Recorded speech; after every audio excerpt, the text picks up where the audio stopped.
Hello friend, कैसे हैं आप? उम्मीद है कि आप सब अच्छे हैं, आप लोग की तैयारी अच्छी चल रही। ठीक है, तो आज हम आप लोग के साथ सेट नंबर 3 आप लोग के साथ डिस्कस करने वाले हैं। और इससे पहले हम 2 सेट डिस्कस कर चुका हूं। अगर आप उस वीडियो को नहीं देखें तो पहले आप उस वीडियो को देख लें। और अगर किसी को पीडीएफ चाहिए तो इस वीडियो को डिस्क्रिप्शन में टेलीग्राम का लिंक दे दिया गया है, आप टेलीग्राम पर जाएँ और वहाँ से आप पीडीएफ प्राप्त कर सकते हैं। ठीक है दोस्त, चलिए तो स्टार्ट करते हैं हम लोग क्वेश्चन नंबर 41।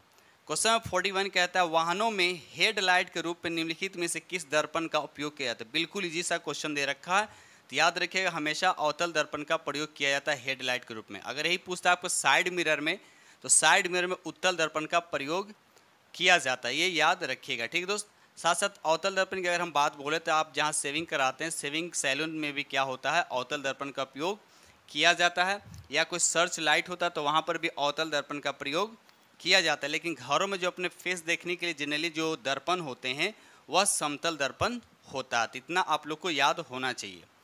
क्वेश्चन नंबर 42 कहता है कि आंख में पारदर्शी अग्रभाग को क्या कहते हैं। देखिए अग्रभाग जहाँ से लाइट क्या करता है, आंख में एंट्री करता है, तो वो अग्रभाग जो पारदर्शी होता है उसको बोलते हैं कॉर्निया बोलते हैं। क्या बोलते हैं?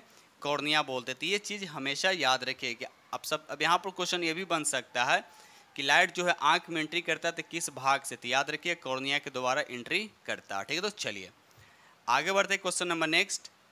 क्वेश्चन नंबर यहाँ पर 43 कहता है टोकामक नामक उपकरण निम्नलिखित में से किस प्रकार के ईंधन से संबंधित है। तो याद रखिएगा ये टोकामक जो है उपकरण ये परमाणु ईंधन से क्या है दोस्त, संबंधित है, याद रखिएगा।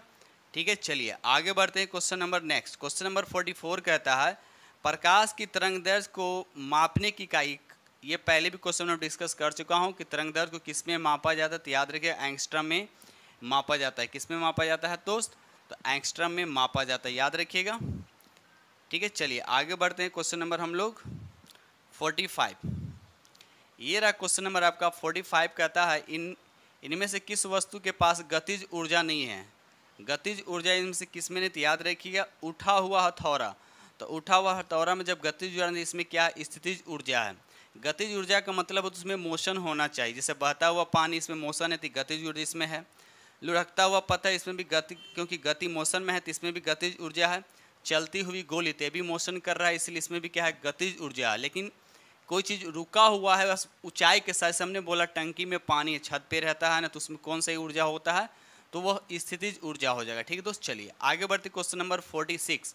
हवा के दबाव को आप क्या कहिएगा। हवा के दबाव को आप क्या कहिएगा, तो याद रखिएगा उसको हम बोलते हैं वायुमंडलीय दाब बोलते हैं। क्या बोलते हैं दोस्त, वायुमंडलीय दाब बोलते हैं। ठीक है, इतना आप लोग को याद होना चाहिए। ठीक है, चलिए आगे बढ़ते हैं क्वेश्चन नंबर नेक्स्ट।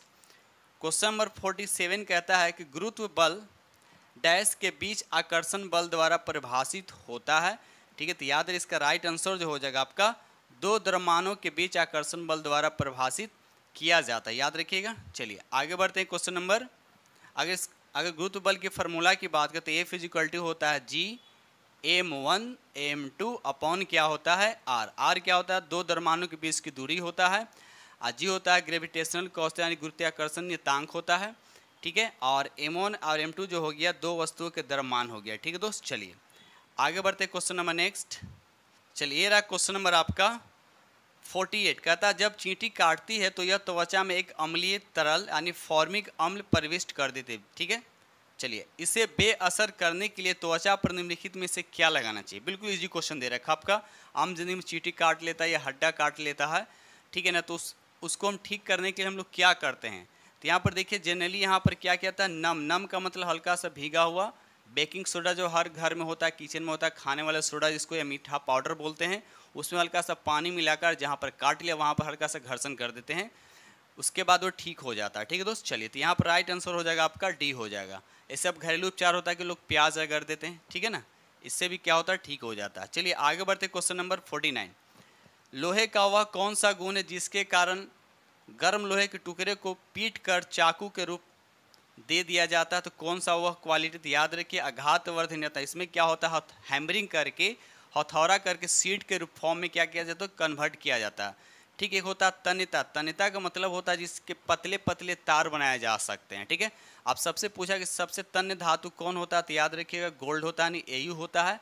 और सबसे आघातवर्ध धातु भी क्या होता है, तो ये गोल्ड ही होता है। ये इतना फैक्ट आपको याद होना चाहिए। ठीक दोस्त, अगर वीडियो अच्छा लग रहा हो, अगर पढ़ाने का तरीका, समझाने का तरीका अच्छा लग रहा हो तो प्लीज़ चैनल को ज़रूर सब्सक्राइब कर लीजिएगा। ठीक है दोस्त, चलिए आगे बढ़ते क्वेश्चन नंबर नेक्स्ट। ये रहा क्वेश्चन नंबर आपका 50। कहता असंतृप्त कार्बन यौगिक डैश के साथ जलते हैं। असंतृप्त कार्बन यौगिक जो है किसके साथ जलते हैं? तो याद रखिए इसका राइट आंसर जो हो जाएगा आपका धुएं वाली पीली लौ के साथ क्या करते हैं दोस्त? जलते हैं। याद रखिएगा पीली वाली लौ के साथ जलते, ये ध्यान रखिएगा। ठीक है, चलिए आगे बढ़ते question number next. Question number 51 का निम्नलिखित में कौन सा ग्रेफाइट का एक गुण नहीं है? आपसे पूछा जा रहा है इसमें से कौन सा ग्रेफाइट का एक गुण नहीं है? तो याद रखिए इसका राइट आंसर जो हो जाएगा बी हो जाएगा। इसका गलनांक निम्न, ये बिल्कुल बात गलत है। इसका गलनांक निम्न नहीं होता बल्कि उच्च होता। और कितना होता? तो याद रखिएगा 2500 डिग्री सेंटीग्रेड से लेकर 3000 के आसपास, इसी के बीच में वैरी करता है। ठीक है दोस्त, आई बस समझ में। तो इसका गलनांक निम्न नहीं होता, तो ये बिल्कुल बात क्या है? सरासर गलत दे रखा। बाकी सभी इसके जो ऑप्शन दे रखे, हीरे का तुलना में इसका घनत्व कम होता है, ये भी राइट है। यह विद्युत का सुचालक, हाँ ये भी याद रखिए विद्युत का सुचालक होता है, ये भी राइट है। यह उष्मा का सुचालक होता है, ये भी राइट। लेकिन बी यहाँ पर आपका गलत है। तो अकॉर्डिंग क्वेश्चन क्या कर रहा है कि इसमें कौन सा ग्रेफाइट का गुण नहीं है? तो याद रखिए ऑप्शन आपका बी हो जाएगा। ठीक है दोस्त, चलिए आगे बढ़ते क्वेश्चन नंबर नेक्स्ट। ये रहा क्वेश्चन नंबर आपका 52। अनबुझे चूने का आणविक सूत्र क्या होता है? अनबुझा जिसको बोलते हैं ड्राई लाइम बोलते हैं, सूखा चूना बोल सकते हैं, इसको बोलते हैं कैल्शियम ऑक्साइड बोलते हैं। क्या बोलते हैं दोस्त? Calcium oxide. ठीक है, लेकिन इसी कैल्शियम ऑक्साइड को जब पानी में डाल देते हैं, पानी से रिएक्ट करता है, तब वो क्या बन जाता है? स्लैग्ड लाइम बोलता है, जिसे बुझा हुआ चूना कहते हैं या कैल्शियम हाइड्रोक्साइड कहते हैं। ठीक दोस्त, ये हो गया आपका कैल्शियम कार्बोनेट, ये हो गया आपका कैल्शियम कार्बोनेट, याद रखिएगा। चलिए से ग्रेनाइट हो गया, लाइमस्टोन हो गया, सब कैल्शियम कार्बोनेट के बने होते हैं। अंडा का खोया हो गया, सब कैल्शियम कार्बोनेट उसमें होता है। ठीक है दोस्त, चलिए आगे बढ़ते क्वेश्चन नंबर 53 का था चांदी किस पदार्थ के साथ अभिक्रिया करके काली हो जाती है? तो याद रखिएगा वह गंधक यानी सल्फर के साथ क्या होता है? रिएक्शन करने के बाद क्या होता है? वह काली हो जाती है। ठीक है, तो इतना याद रखिए। क्वेश्चन नंबर 54 कहता है कार्यात्मक समूह, ये आपको दे रखा अभिक्रियाशील समूह से दे रखा है, यानी फंक्शनल ग्रुप बताना है कि निम्नलिखित में से किस में मौजूद होता है। तो अब देखिए किस में मौजूद होता है, तो याद रखिएगा ये एल्डिहाइड में होता है। क्या होता है दोस्त? एल्डिहाइड में। अगर अल्कोहल का पूछा जाए तो ये होता है OH होता है। अल्कोहल का क्या होता है? OH होता है, याद रखिएगा। कार्बोक्सिलिक का अगर पूछा जाए तो इसका होता है COOH होता है। फंक्शनल को कीटन का होता है CO होता है। तो ये सब चीज़ें आप लोग को 10th क्लास अगर बुक पढ़े होंगे तो आप लोग को आइडिया होगा। ठीक है दोस्त, चलिए आगे बढ़ते क्वेश्चन नंबर नेक्स्ट। क्वेश्चन 55 का निम्नलिखित में कौन सा एक अधातु, इसमें बताने में कौन सा एक अधातु है? तो देखिए जस्ता क्या धातु है, लोहा भी धातु है, एल्युमिनियम भी धातु है, लेकिन ये नाइट्रोजन क्या धातु नहीं है बल्कि ये क्या अधातु है। और अधातु में क्या आती है? गैस है, याद रखिएगा। ठीक है, क्वेश्चन 56 का था निम्नलिखित में से किस सूक्ष्म जीव के कारण हैजा फैलता है? किस सूक्ष्म जीव के कारण हैजा फैलता है? तो याद रखिएगा सबसे पहली बात है कि जीवाणु के द्वारा फैलता है, यानी जीवाणु, यहाँ पे दे ही रखा है जीवाणु। ठीक है दोस्त, चलिए आगे बढ़ते क्वेश्चन नंबर नेक्स्ट। क्वेश्चन 57 कहता है निम्नलिखित में कौन सा कथन गलत दे रखा है? इसमें से बताना है कौन सा कथन गलत है। तो याद रखिए इसका राइट आंसर जो हो जाए आपका बी होगा। यकृत बाईं और उदर के ऊपरी हिस्से में स्थित होते, ये बिल्कुल बात क्या है? गलत है। ठीक है दोस्त, आई बात समझ में। ठीक है, चलिए और इसका वजन कितना होता है? अगर हम बोले यकृत का अगर वजन की बात करें तो यह 1.5 से 2 किलो के आसपास इसका वेट होता है। ठीक है दोस्त, चलिए आगे बढ़ते question number next. Question number 58 कहता है निम्नलिखित में कौन एक स्वपोषी ऑटोट्रॉप्स है? आपको स्वपोषी बताना है, तो प्लांट्स क्या है यानी पौधा क्या होगा? यहाँ पे स्वपोषी होगा। ठीक है, बाकी पशु, मानव, कवक ये सब क्या होगा? स्वपोषी के अंतर्गत नहीं आते हैं। ठीक है दोस्त, चलिए आगे बढ़ते question number next. Question number यहाँ पर आता है 59 कहता है निम्नलिखित में कौन सा हमारे आहार का एक गैर पचनीय भाग है जो पाचन तंत्र के स्वास्थ्य के लिए आवश्यक है? तो इसका राइट आंसर हो जाएगा आपका खाद्य रेशा। ठीक है दोस्त, याद रखिएगा खाद्य रेशा। ठीक है दोस्त, चलिए आगे बढ़ते क्वेश्चन नंबर 60 कहता है जोड़ों के बीच मौजूद द्रव जो जोड़ों को गति को आसान बनाता है को किस नाम से जाना जाता है? इसका राइट आंसर हो जाएगा आपका ए हो जाएगा साइनोविलियल, याद रखिएगा साइनोविलियल के नाम से जाना जाता है। ठीक है दोस्त, चलिए आगे बढ़ते क्वेश्चन नंबर नेक्स्ट। चलिए क्वेश्चन नंबर यहाँ पे 61 का निम्नलिखित में से कौन सा अंग ग्लूकोज को ग्लाइकोजेन के इस्तेमाल के लिए किए जाने वाला एक जटिल कार्बोहाइड्रेट और अमीनो अम्ल को प्रोटीन में परिवर्तित करता है। तो इसका राइट आंसर जो हो जाएगा आपका ए हो जाएगा यकृत। ठीक है दोस्त, चलिए क्वेश्चन नंबर 62 कहता है निम्नलिखित में से कौन सा वह आवश्यक तत्व है जिसका उपयोग पौधे प्रोटीन संश्लेषण में करता है। तो इसका राइट आंसर हो जाएगा आपका डी हो जाएगा नाइट्रोजन। ठीक है दोस्त, चलिए आगे बढ़ते क्वेश्चन नंबर नेक्स्ट। ये रहा क्वेश्चन नंबर आपका 63। कहता है गर्भावस्था यानी प्रसव या प्रसवोत्तर अवधि पर संकेंद्रित अध्ययन का क्षेत्र हो तो क्या होता है। तो इसका राइट आंसर हो जाएगा प्रसूति विज्ञान बोलते हैं। ठीक है दोस्त, क्वेश्चन नंबर 64 कहता है परितृप्ति एवं प्यास के केंद्र मानव मस्तिष्क के निम्नलिखित में से किस भाग में अवस्थित होता है। तो इसका राइट आंसर हो जाएगा हाइपोथैलेमस। याद रखिएगा हाइपोथैलेमस। ठीक है दोस्त, चलिए आगे बढ़ते question number next. Question number 65 कहता है अमृता देवी बिश्नोई राष्ट्रीय पुरस्कार से किसके लिए दिया जाता है। यानी अमृता देवी बिश्नोई राष्ट्रीय पुरस्कार किसके लिए दिया जाता है। तो इसका राइट आंसर हो जाएगा आपका सी हो जाएगा वन्य जीव संरक्षण के लिए दिया जाता है। ठीक है दोस्त, चलिए आगे बढ़ते क्वेश्चन नंबर नेक्स्ट। ये रहा क्वेश्चन नंबर 66 कहता है निम्नलिखित में से कौन सा हमारे सौर मंडल का बौना ग्रह ड्वार्फ प्लेनेट के नाम से जाना जाता है। तो इसका राइट आंसर हो जाएगा आपका मेक। याद रखिएगा 66 का राइट आंसर क्या हो जाएगा मेक। ठीक है दोस्त, चलिए क्वेश्चन नंबर 67 कहता है पक्षियों की इनमें से कौन सा प्रजाति गंभीर रूप से लुप्त प्राय, यानी सब कहिए कि ये गायब हो चुका है, लुप्त हो चुका है, जो गंभीर रूप से। तो याद रखिएगा इसका राइट आंसर हो जाएगा आपका एवा ग्रेट इंडियन बस्टर्ड। याद रखिएगा दोस्त, चलिए आगे बढ़ते क्वेश्चन नंबर नेक्स्ट। ये रहा क्वेश्चन नंबर 68।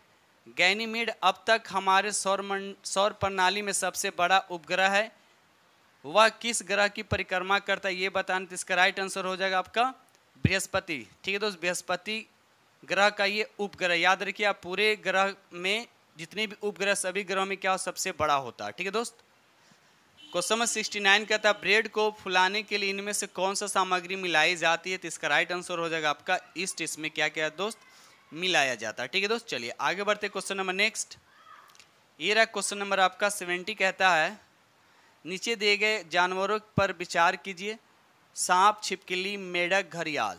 निम्नलिखित में से वह विशेषता चुनिए जो इन सभी जानवरों में पाई जाती है। बताने की सभी जानवरों में पाई जाती है। तो याद रखिए ये अंडे देते हैं। सांप, छिपकली, मेढक, घड़ियाल सब क्या है अंडे देने वाले जानवर है। ठीक है दोस्त, चलिए आगे बढ़ते हैं।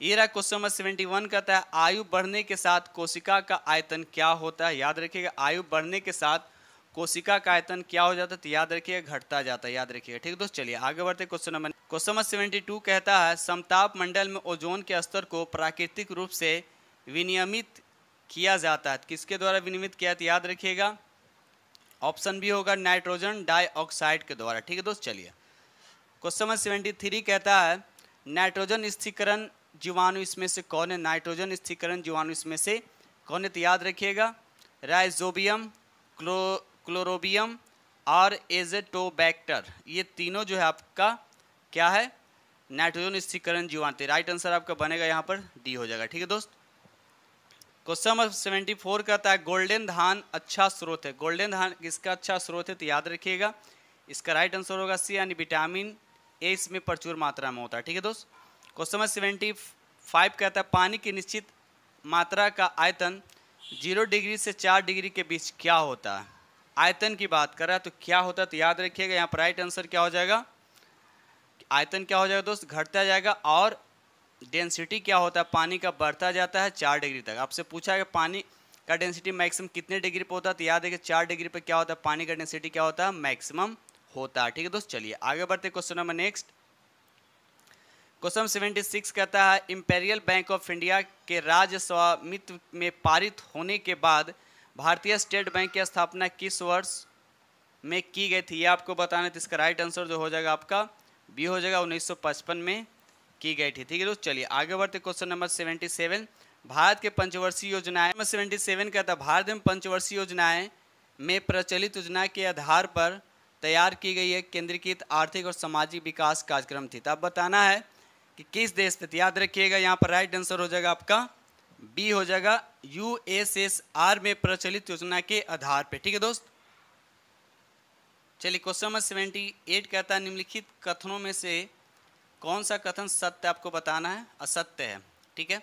नंबर 1 कहता है पंचवर्षीय चुनाव के लक्ष्य समृद्धि, आधुनिकीकरण, आत्मनिर्भर तथा समानता थे, ये गलत है। सीमित संसाधनों के कारण प्रत्येक योजना में पृथक लक्ष्य का निर्धारण किया गया था, ये भी गलत है, यानी ऑप्शन हो जाएगा आपका डी हो जाएगा, यानी दोनों कथन क्या है आपका असत्य हो जाएगा। ठीक है दोस्त, चलिए आगे बढ़ते question number next.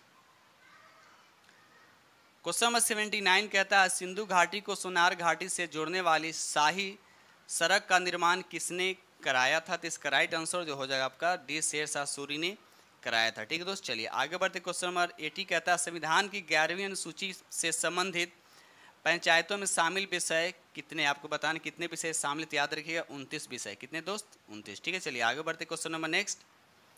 Question number 81 कहता है कि नगर पालिका से अभिप्राय भारतीय संविधान के किस अनुच्छेद से, याद रखिए इसका राइट आंसर जो हो जाएगा आपका 243। देखिए 243 कहाँ से, त से यस तक, याद रखिएगा। ठीक है दोस्त, त से यस तक, ये सब चीज़ें आप लोग को याद होने चाहिए। ठीक है, चलिए आगे बढ़ते क्वेश्चन नंबर 82 कहता है निम्नलिखित में से कौन सरकार बजट में एक पूंजी प्राप्ति है, कहता है निम्नलिखित में कौन सा सरकारी बजट में एक पूंजी प्राप्ति है, तो इसका राइट आंसर जो हो जाएगा आपका डी हो जाएगा, सरकार द्वारा जनता से लिया गया उधार। ठीक है दोस्त, चलिए आगे बढ़ते क्वेश्चन नंबर नेक्स्ट।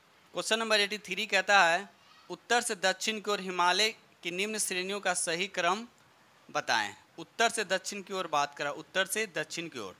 ठीक है, तो यहाँ पर देखा जाए तो काराकोरम पहले होगा, काराकोरम 3 पहले होगा, तब देखिए 3 पहले, तो एक ही ऑप्शन में तो 3 दे रखा है, तो ज़्यादा देखने की जरूरत नहीं, बाकी आप लोग सीरियल बाय बैठा लें। तो पहले होगा काराकोरम, उसके बाद हो जाएगा आपका लद्दाख हो जाएगा, उसके बाद जास्कर हो जाएगा, और उसके बाद लास्ट में हो जाएगा आपका पीर पंजाल। तो बस एक ऑप्शन अगर एक से क्लियर हो रहा है तो ज़्यादा आगे देखने की जरूरत नहीं है, टाइम को सेव करना। ठीक है, चलिए आगे बढ़ते क्वेश्चन नंबर नेक्स्ट।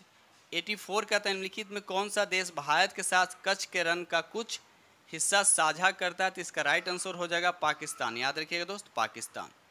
क्वेश्चन 85 कहता है भारत में द्विसदनात्मक व्यवस्थापिका को किस अधिनियम द्वारा प्रारंभ किया गया है, तो इसका राइट आंसर जो हो जाएगा आपका बी यानी 1919 अधिनियम द्वारा। ठीक है दोस्त, चलिए आगे बढ़ते question number next. Question number 86 कहता है निम्नलिखित में से किसे सर्वश्रेष्ठ स्तूप मानते हैं, तो इसका राइट आंसर हो जाएगा आपका सांची का स्तूप। ठीक है दोस्त, सांची का स्तूप अभी क्या है, तो याद रखिएगा ये मध्य प्रदेश में, कहाँ है दोस्त, ये मध्य प्रदेश में सांची का स्तूप। ठीक है, और जो अशोक के द्वारा ये बनाया गया था 3री शताब्दी में। ठीक है, 3री शताब्दी ईसा पूर्व। ठीक है, क्वेश्चन 87 कहते हैं निम्नलिखित में कौन सा प्रत्यक्ष कर का उदाहरण नहीं है, प्रत्यक्ष कर का उदाहरण नहीं, तो याद रखिएगा राइट आंसर होगा डी वस्तु और सेवाओं पर कर, ये जो है प्रत्यक्ष कर का उदाहरण नहीं है, बाकी संपत्ति कर, व्यवसाय कर, आयकर, ये सब जो है आपका प्रत्यक्ष कर, डायरेक्ट टैक्स। ठीक है दोस्त, चलिए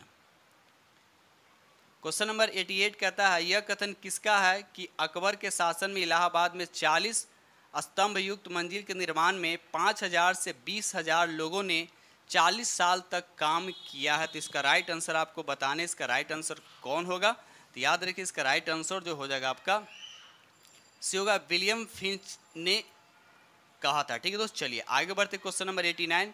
भारत में श्वेत क्रांति के जनक के तौर पर कौन जाने जाते हैं, तो याद रखिए इसका राइट आंसर जो हो जाएगा आपका बी हो जाएगा डॉक्टर वर्गीस कुरियन, याद रखिएगा डॉक्टर वर्गीस कुरियन। ठीक है दोस्त, चलिए आगे बढ़ते question number next. Question number 90 कहता है यहाँ पर निम्नलिखित में से किस राज्य की भू सीमा नेपाल से नहीं जुड़ा, बताना है यहाँ पे कि कौन सा ऐसा राज्य जो नेपाल को टच नहीं करता, ये आपसे पूछा गया था। याद रखिएगा यहाँ पर सिंबल से आपको देख रहा है, यहाँ पे झारखंड जो है बिहार के नीचे है, ठीक है ना, तो ये झारखंड जो है आपका नेपाल से टच नहीं करता, बाकी पश्चिम बंगाल, उत्तराखंड और बिहार जो है ये सब जो है नेपाल से क्या करते हैं दोस्त, सटे हुए हैं। ठीक है, अब सबसे पहली बात ये है, यहाँ पर ये भी क्वेश्चन पूछा जा सकता है कि नेपाल से कितने राज्य जुड़े हुए हैं भारत का, तो याद रखिएगा 5 राज्य जो हैं जुड़े हुए, उत्तर प्रदेश, उत्तराखंड, बिहार, पश्चिम बंगाल और सिक्किम, ये 5 राज्य जो नेपाल से क्या है दोस्त जुड़ा हुआ है। ठीक है, चलिए आगे बढ़ते क्वेश्चन नंबर नेक्स्ट। 91 कहता है 3 प्रमुख बौद्ध स्थल रत्नागिरी, ललितागिरी एवं उदयगिरी इनमें से किस राज्य में है, इनमें से किस राज्य में, तो याद है तीनों का तीनों कहाँ, याद रखिएगा उड़ीसा में। ठीक है दोस्त, चलिए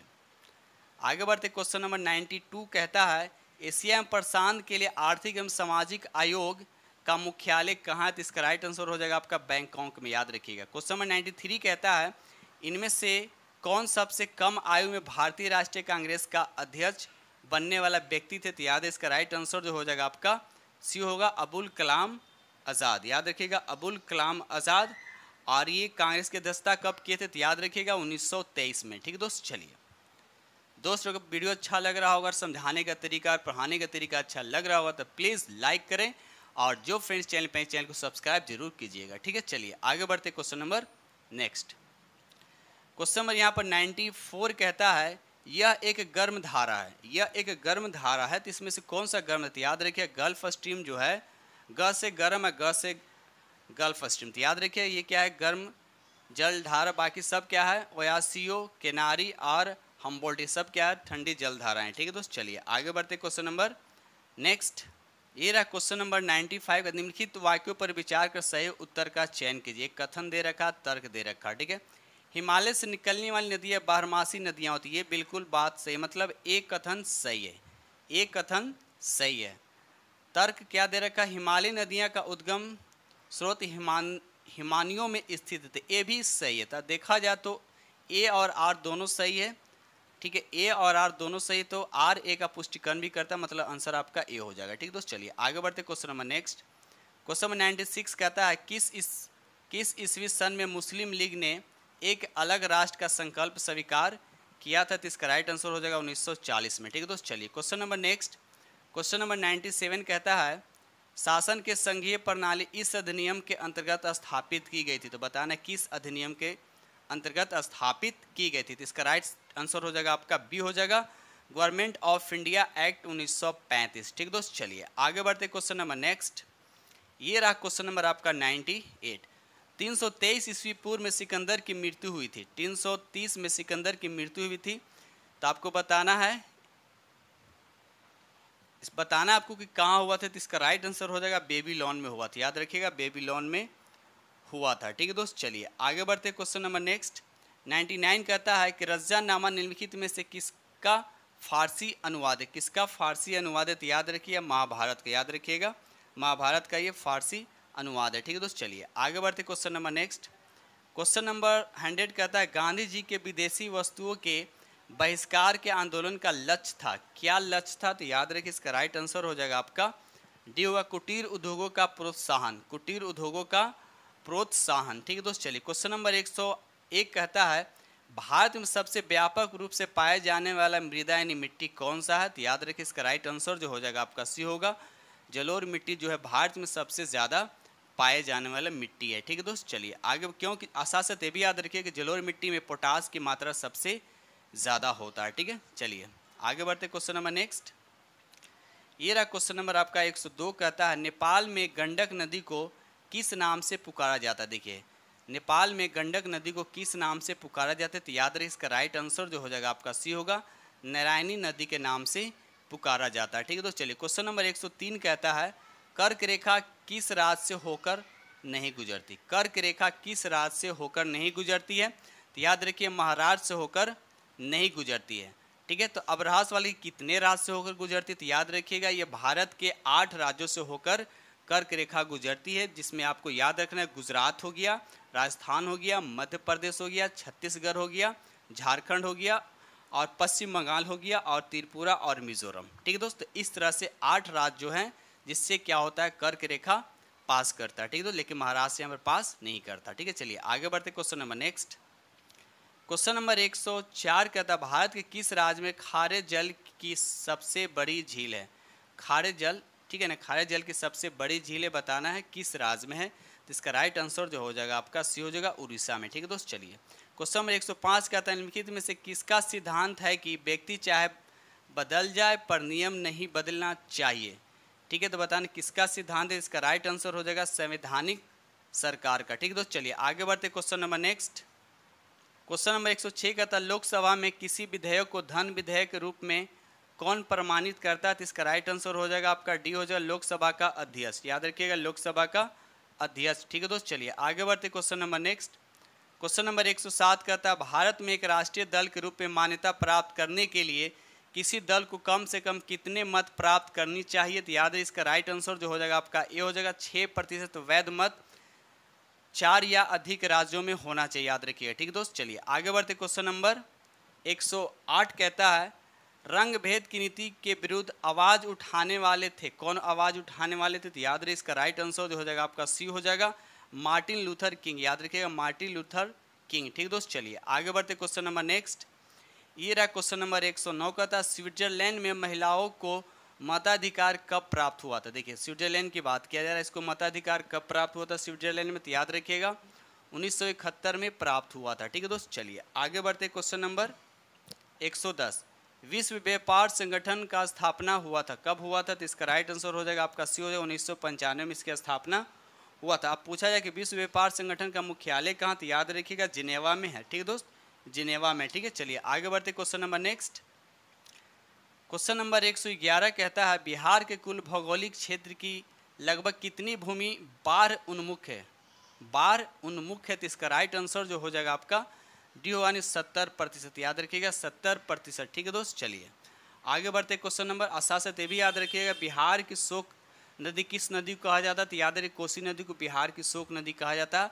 और साथ साथ शोक ये कोसी नदी के बारे में अब याद रखिए सबसे ज़्यादा अपने मार्ग को क्या करती है? बदलती है। ठीक है दोस्त, चलिए क्वेश्चन नंबर 112 कहता है बिहार के किस क्षेत्र में बाढ़ का प्रकोप अधिक होता है, ये बताएं। तो इसका राइट आंसर जो हो जाएगा उत्तरी बिहार में बिहार का प्रकोप सबसे ज़्यादा है। ठीक है दोस्त, उत्तरी बिहार में आती है कौन? ये कोसी नदी, जिससे क्या होता है बाढ़ आने के चांसेस क्या होते हैं? बढ़ जाते हैं। ठीक है दोस्त, चलिए आगे बढ़ते। Question number next, question number 113 कहता है बिहार में आजीविका का मुख्य स्रोत बताना है कि आजीविका का मुख्य स्रोत क्या? तो याद रखिए यहाँ का मुख्य स्रोत क्या है बिहार का? तो कृषि है। ठीक दोस्त, चलिए आगे बढ़ते। क्वेश्चन नंबर नेक्स्ट, चलिए क्वेश्चन नंबर 114 कहता है कि आईपीएल में किस टीम का हिस्सा रहते हुए अब अंबाती रायडू ने आईपीएल से संन्यास की घोषणा की है? तो याद रखिए इसका राइट आंसर हो जाएगा आपका सीएसके। याद रखिए सीएसके टीम के हिस्सा रहते हुए भी। ठीक है दोस्त, चलिए क्वेश्चन नंबर 115 कहता है नवनिर्मित संसद भवन का उद्घाटन पीएम नरेंद्र मोदी द्वारा कब किया गया? पीएम नरेंद्र मोदी द्वारा कब किया है? तो याद है इसका राइट आंसर हो जाएगा आपका ए हो जाएगा, 23 मई 2023 को किया गया है। ठीक दोस्त, चलिए याद रखिएगा। क्वेश्चन नंबर 116 कहता है कि आईपीएल 2023 में सर्वाधिक विकेट किसने लिया? आईपीएल जो भी 2023 में हुआ था इसमें सबसे ज़्यादा विकेट लेने वाले कौन थे? तो याद रखिए इसका राइट आंसर हो जाएगा मोहम्मद शमी। याद रखिएगा। क्वेश्चन नंबर 117 कहता है मई 2023 में किस राज्य ने प्रधानमंत्री जन धन योजना के 100% कवरेज को प्राप्त किया है? तो इसका राइट आंसर जो हो जाएगा आपका बी हो जाएगा, किस राज्य ने? तेलंगाना ने। ठीक है दोस्त, चलिए आगे बढ़ते हैं। क्वेश्चन नंबर 118 कहता है मई 2023 में पीएम नरेंद्र मोदी को किस देश के सर्वोच्च सम्मान से सम्मानित किया गया? तो याद रखिए इसका राइट आंसर जो हो जाएगा आपका डी, यानी फिजी देश के द्वारा सर्वोच्च सम्मान से सम्मानित किया गया। ठीक है तो चलिए आगे बढ़ते। क्वेश्चन नंबर नेक्स्ट, ये रहा क्वेश्चन नंबर आपका 90। कहता है कर्नाटक विधानसभा का पहला मुस्लिम स्पीकर मई 2023 में किसे चुना गया? देखिए 2023 में मुस्लिम स्पीकर किसे चुना गया है? तो याद रहे इसका राइट आंसर जो हो जाएगा आपका बी हो जाएगा, यूटी खादर। याद रखिए यूटी खादर को चुना गया। ठीक है दोस्त, चलिए आगे बढ़ते। क्वेश्चन नंबर नेक्स्ट नंबर यहाँ पे 120 कहता है पूर्वोत्तर भारत की पहली वंदे भारत एक्सप्रेस मई 2023 में किन दो शहरों के बीच चलाई गई? तो याद रखिए इसका राइट आंसर जो हो जाएगा आपका गुवाहाटी न्यू जलपाईगुड़ी। याद रखिए गुवाहाटी से न्यू जलपाईगुड़ी तक। ठीक दोस्त, तो इस तरह से हमने आप लोग के साथ एटीएम सीक्यू डिस्कस किया हूँ और उम्मीद करता हूँ कि सेट अप 4 जो 3 जो डिस्कस किए ये भी आप लोग को पसंद आएगा। ठीक है दोस्त, तो इसी के साथ वीडियो करते हैं समाप्त और मिलते हैं आप लोग से नेक्स्ट वीडियो में। तब तक के लिए थैंक यू वेरी मच।